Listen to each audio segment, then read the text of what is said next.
that. Multiple head coaches, multiple offensive coordinators, all those things played into it. But I think when you look at the job that Kevin Stefanski, the head coach of the Cleveland Browns, have done with that with Baker Mayfield and playing to his strength, I think he's done a fantastic job. Baker Mayfield has bought all the way in, and he's playing some really good football right now. And I agree. Listen, I think if you're the Cleveland Browns, you have to exercise that fifth-year option. I think Baker Mayfield has shown you now that, hey, he's the type of guy that can lead our franchise into the future, because I think that he plays in an offense that not everything is put on his shoulders.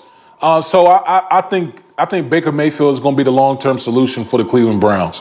Shay, how you feel? D. Hopkins is not a bad guy. No, I feel Baker Mayfield is the quarterback. Don't put words in my mouth. I love it. See, I'm not trying to get into the middle of a husband and wife squabble. That's not what I want to do, especially on Christmas Eve. I didn't know, Damien. Damien didn't know he signed up for this. I know, poor guy. All right, last one here, D-Way, before we let you go. It's been a minute now since we've seen the Steelers, and the last time we saw them, it was in a loss to the Bengals, 3 straight, in fact. And so there's been a lot of talk about Big Ben. Realistically, do we see Big Ben going far in the playoffs or winning another Super Bowl with the Steelers? I don't see it. And I think the Pittsburgh Steelers have a recipe for disaster in the postseason. Big Ben, when I look at him, he's on the back nine of his career. There's no question about it. His play is deteriorating. You shouldn't ask Big Ben to throw the ball 35, 40 plus times a game. That's not what he should be doing. Right now in his career, he should be leaning on the defense and a physical run. Pittsburgh Steelers can't impose their will on anyone. They're getting beat up at the line of scrimmage. And that's hurting the Pittsburgh Steelers, particularly on offense. Forget all the weapons that they have on the outside. If you can't impose your will at this time of year, you're not going to go far. And I think it might be an early exit for the Pittsburgh Steelers. Yeah, unfortunately, we agree with you. All right, Damien Woody, ESPN NFL analyst. You can get more from Damien this morning on Get Up at 8 a.m. on ESPN. Damien, Merry Christmas to you. Thank you for being with us. We'll catch up with you soon. Merry Christmas to you guys as well. See you later. 4 Downs, brought to you by Geico. Whether you rent or own, Geico makes it easy to bundle home and car insurance. Go to geico.com today. Jordan, how much do you love Christmas movies? I love them. I love Christmas movies. Love. Big Christmas movie guy here. Big Christmas onesie guy over here. Just a big guy in general. Can I just say this isn't even a onesie? Like, it's a top and pants. It's like Christmas pajamas. You didn't have to tell everybody. It looks very clearly like a onesie. All right. Okay. We're going to name. There's no breathing room in this thing. Thank you. This is a good visual for those that can't see, I'm sure, at home. Favorite Christmas movies. This can get controversial. Some aren't really Christmas movies. Some you think are. Nitro Plus Premium Gasoline, and that is where ESPN NFL analyst Damien Woody joins us. Good morning to you, Damien. Thank you for getting up early on Christmas Eve. I know you probably can't see us, but we look very embarrassing, so we're happy that maybe someone of your stature could bring us a little bit of credibility this morning, okay? So good morning to you, Damien. I'm sure you guys are fine. Good morning and Merry Christmas Eve to you guys. Thank you very much. So we talked a little earlier to our Patriots reporter, Mike Reese, and it's kind of this contentious situation about what's going to happen with the quarterback position, and Bill Belichick refuses to answer. And so I ask you, why do you think Bill Belichick is so hostile about who he's going to start at quarterback? It's not like they're playing to get into the playoffs or seeding or anything like that. Why not just say it's Cam? Well, listen, I've been a part of that Patriots organization for 4 years with Bill Belichick, and that's how he always rolls.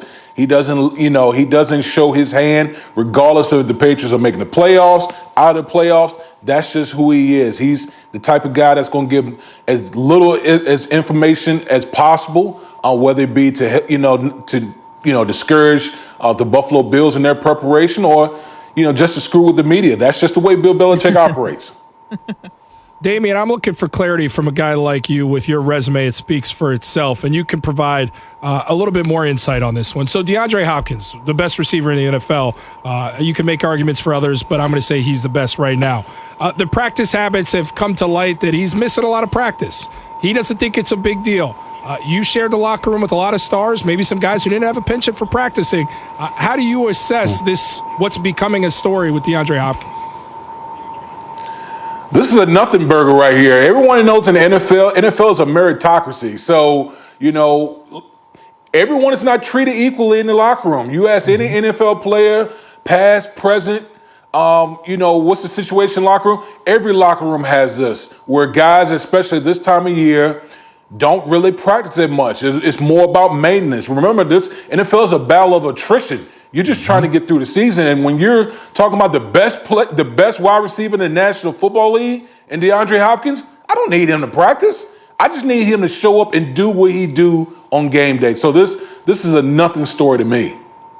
Yes. See, finally, Damien. somebody talking real out here.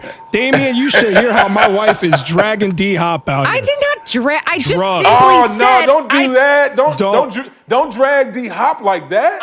Look, I would love D-Hop on my team. I'm a Bears fan. I am not saying he is a bad player for missing practice. He don't want to play for you. I'm just saying I'd like him to act like, you know, he wants to be there once in a while. Is that asking too much? We're joined right now by Damien Woody. He's our ESPN NFL analyst. Okay, kind of in that same vein of bothersome would be Juju Smith-Schuster being told that now he's going to stop dancing. And I think he handled this perfectly, the way he told the media.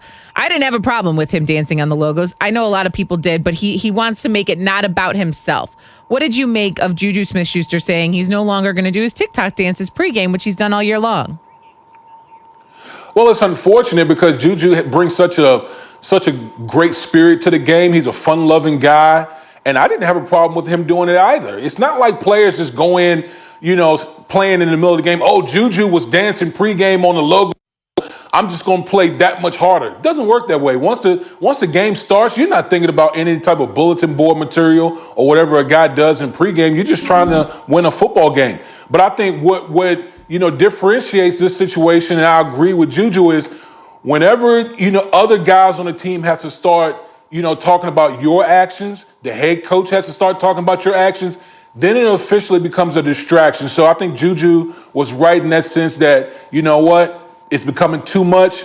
Let me tone it back and just focus on what's really important, that's winning football games. I love having Damien on because he's become like the judge and jury between our debates here. And he's going to settle another one here for us before we let Damien go. So, Damien, in the last few days, me and Shay, my wife here, have been going back and forth, Damien, on if Baker Mayfield is the guy in Cleveland, and if he's done enough to go ahead and pay that man when the season's over, assuming he keeps on playing like this for this season. I believe he's shown enough where you don't mess around. Go pay Baker Mayfield in Cleveland. My wife says I'm crazy. As you assess it today, how do you feel? Well, listen, before the season, I said that they shouldn't exercise the fifth-year option because he definitely had done. He had.